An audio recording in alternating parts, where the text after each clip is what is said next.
My son and I, Matthew Cicero, are hunting a piece of property that he and a couple other guys purchased. And this is my first trip down here. We're set up over a clear cut, doing pretty much observatory sits, just during the rut.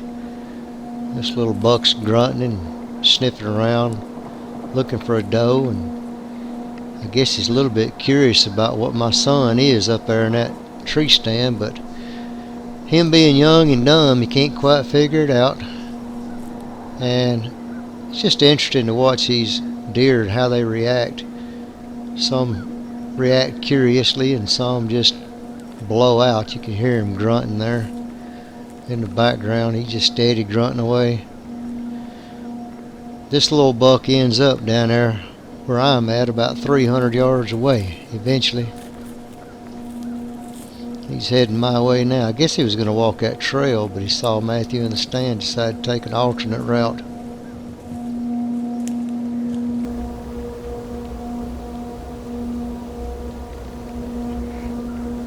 This little buck come easing down the edge of this clear cut, just a grunting, searching for a doe.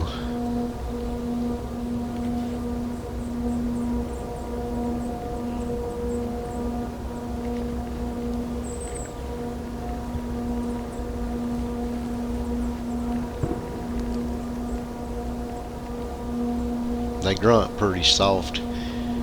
Anyway, my son asked me the other day, he said, "Dad, when are you going to upload the hunt you and I did together?"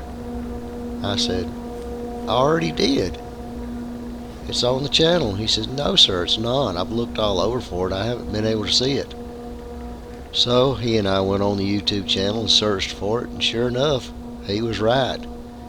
I have not uploaded this video.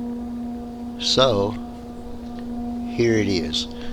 My son and I hunting together on a piece of property that he and two other guys went in together to purchase. This is my first time ever on this piece of property. We're kind of scouting around, still doing observatory sets, and he kind of told me which direction of a clear cut he wanted me to go to, and I started scouting my way in there, and I almost went too far and ended up within view of him, but he never knew I was there. Eventually I spotted him up on the hilltop up there, and we were about possibly 300 yards away from each other, but I had a lot of activity in this little corner of the clear cut. So he actually had this same buck come right by him before it came to me, so we both got to see this deer. This little old buck had left all the way down the bottom of the hill and stayed on for a little while, but for some reason or other, he'd come right back up there at the top of the hill, started easing all around me. I said, well, he's going to end up downwind of me if I ain't careful. And the last thing I want's little half-rack ugly buck messing up my hunt. But I'm just gonna watch him, see what happens.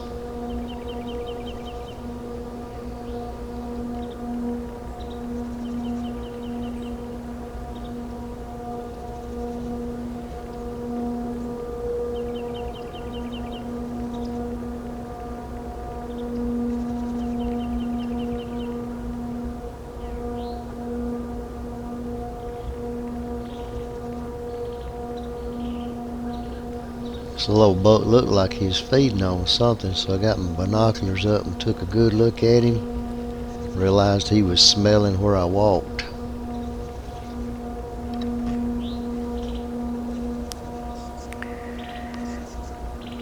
He's downwind of me right now. He's smelling where I walked.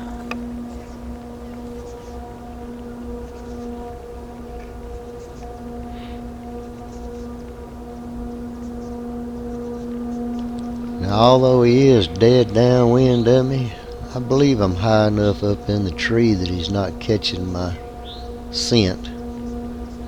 He's just catching the ground scent where I walk through there. I always put a little bit of Indian buck lure on my feet when I get pretty close to the spot I think I'm going to be setting up. Walking in there was a lot of rubs and a lot of droppings. You can see a lot of deer activity in there. A bunch of trails crisscrossing in there. In fact, you can see a rub right there just to the left of him. So there's some pretty good bucks in there, just he's not one of them. The only problem is when they get sniffing like this, a lot of times they'll just stay around for a long time. Eventually they'll get up there close to where you at, and I've even had them go straight to the base of the tree and then look up at me. Lucky for me, I think this one here is gonna jump this log and head on back into the bed area that's behind me. When you see him walk through there, you can tell just how thick it is back there, and I'm kind of on the outer edge of it. And this little buck goes in there, and I guess he gets to bumping around other deer, and I don't see him no more after this. But it wasn't long a little old spike come blowing out of there, chasing a doe, and he was just grunting up. I didn't get him on film, so I'm like, that gum. I stood up a little bit, turned around and got settled back down, and doggone if he didn't run out there again. I said, well, I'll just stand up and keep the camcorder ready, because maybe I'll get them on film. There they are, just chasing, running around. You can kind of see the transition that I'm talking about. That's 3 times he's chased her right under my tree. A spurt, they come in, they so quick and they run off so fast I can't even pick the bow up. I'm just going to hold the bow for a while, see what happens. Maybe I'll get them on film. A little spike chasing a doe.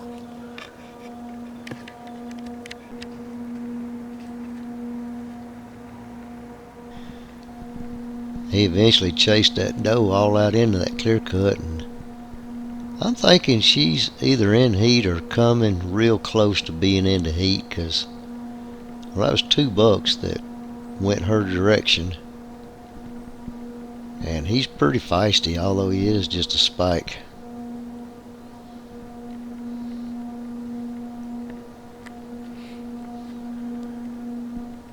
He's lost her. He don't know where she's at. He thinks she come back my way.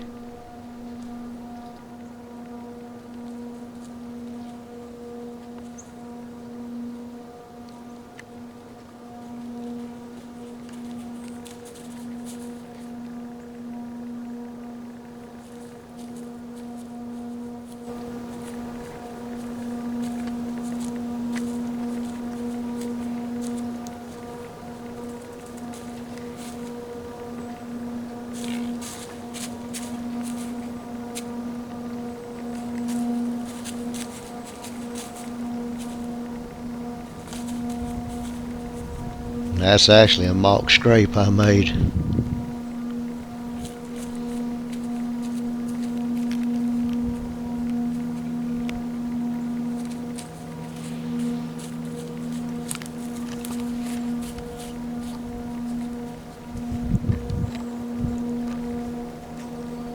This little buck is all over me.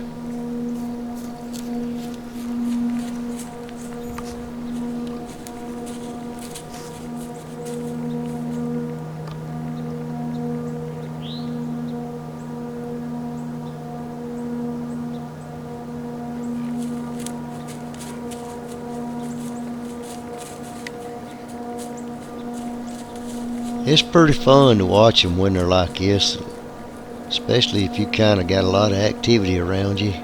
Keeps you alert, keeps you from napping. Pay attention, you might just see one of these jokers out there. I got to looking around out there in that clear cut where the doe ran, and I saw a flicker of white. I spotted this buck out there. He's a pretty decent looking buck. Now he's looking back up the hill. I'm not sure what he's looking at. I can't tell what he's doing. He's bedded down right there. So I give out a pretty loud grunt. I'd called on a can call several times, and they ain't paid no attention to that can call in Alabama for some reason or other.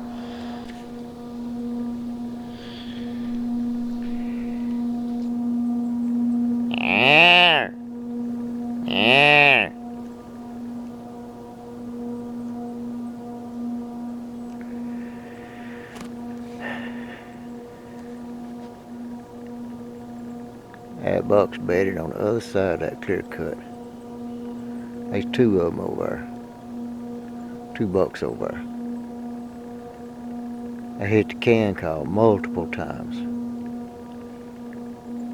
They wouldn't respond. I grunted, they both got up out of their bed. They're looking this way.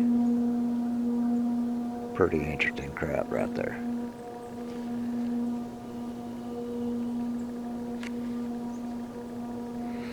Now, I don't know if they'll commit coming all the way across that clear cut to where I'm at or not. We'll see.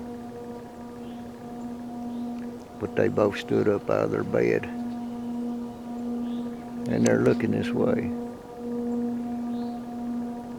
So that got their interest.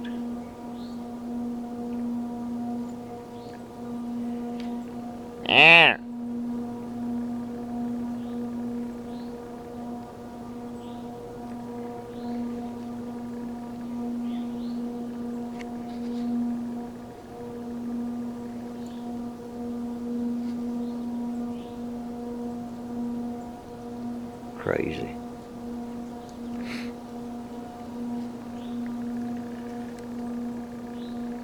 I'm just gonna watch them for a while, see what they do.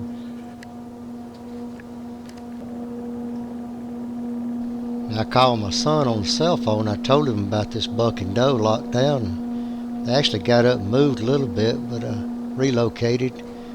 I put him on top of him, gave him some landmarks to look for, and he's going to come out of his stand and go see if he can slip up on them and maybe get a shot on this buck if he likes it.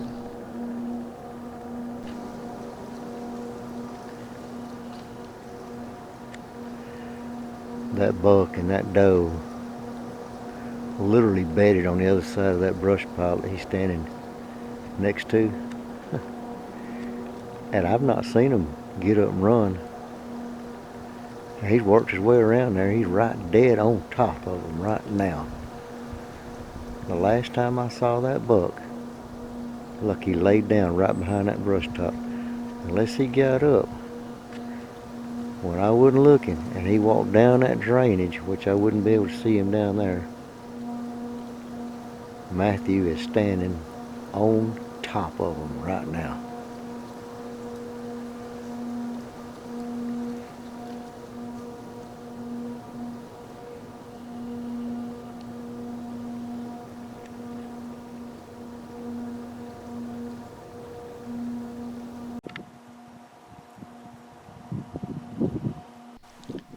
My son told me when he walked up there he saw a little flicker of white. He spotted the doe laying on the ground. He's trying to get her on video, but guys, these things blend in so well with their surroundings, it's almost impossible to see them unless she flicks a tail or wiggles an ear or does some kind of movement. It's almost impossible to see them in that stuff. Now, he did see the tips of the tines on the buck and later starts videoing him.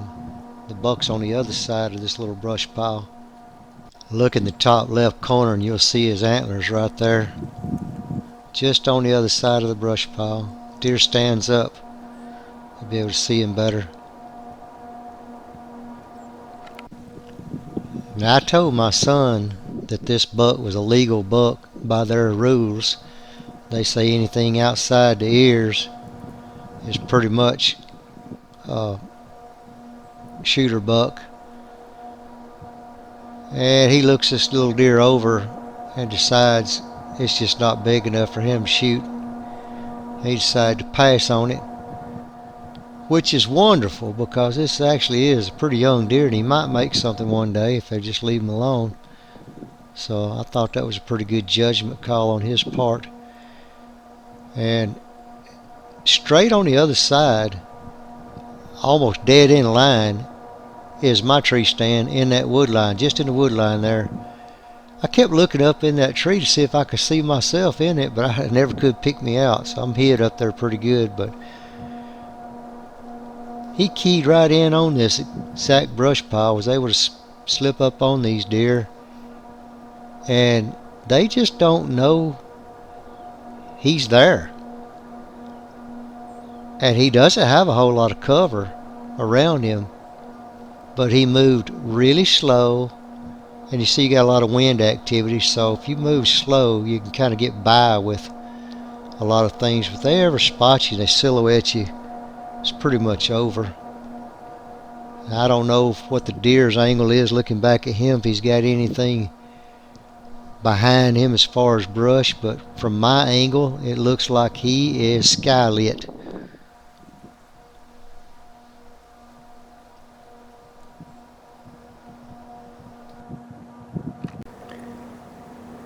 Well, I tell you, it's been a fun day. I've seen a 3-point, an 8-point, a doe, a spike, another doe, and then a spike chasing a doe about 4 or 5 times dead under the tree. The doe lost him out in the clear cut. He came back under the tree, actually sniffed my mock scrape that I made, and then went back out in the clear cut. I think he's chasing her out there now.